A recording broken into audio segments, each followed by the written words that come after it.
à travers le monde qui pourrait subir à son tour les affres de la concurrence. Bonsoir à vous Lionel Friedfeld, analyste financier. Alors, c'est en Chine, évidemment, c'est là où tout se passe aujourd'hui en matière de concurrence, et bien que Uber s'apprête à avoir débarqué un concurrent. Effectivement, c'est un concurrent de poids. Le nom s'appelle DiDi ID, retenez-le, car il risque peut-être de débarquer aussi en France. En tout cas, il vient de lever 3 milliards de dollars pour notamment son financement en Chine, et ces investisseurs sont notamment Alibaba et Tencent, qui sont les plus grands groupes chinois dans le monde, dans l'internet. Alors Uber commence à trembler. Il y a quelques semaines, Uber avait reçu également l'investissement d'une société chinoise de Baidu, le moteur de recherche chinois, et donc véritablement le marché aujourd'hui, la compétition va se passer en Chine. Pourquoi? Parce que c'est le plus grand marché du transport, notamment taxi et véhicules au monde. Uber essaie notamment de casser les prix déjà en Chine, ils ont une filiale, et l'avantage sera notamment à cette société chinoise, car il y a déjà une présence historique. Ouais, c'est le même concept qu'Uber, c'est exactement le même, oui, même concept qu'Uber, exactement.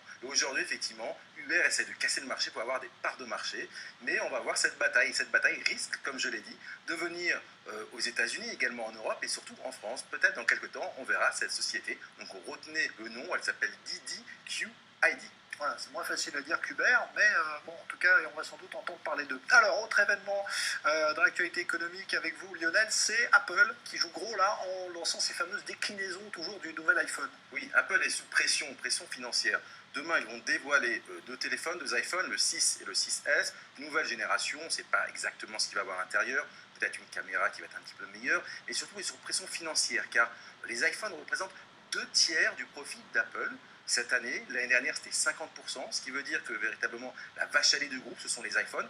Et les ventes d'iPhone reculent de moins 22% par rapport au trimestre dernier. Donc les analystes financiers commencent à se poser des questions, surtout que Tim Cook, le CEO, le PDG d'Apple, a dit que cette année, Apple risquerait d'avoir un chiffre d'affaires inférieur à 1 à 2 milliards par rapport aux attentes de Wall Street.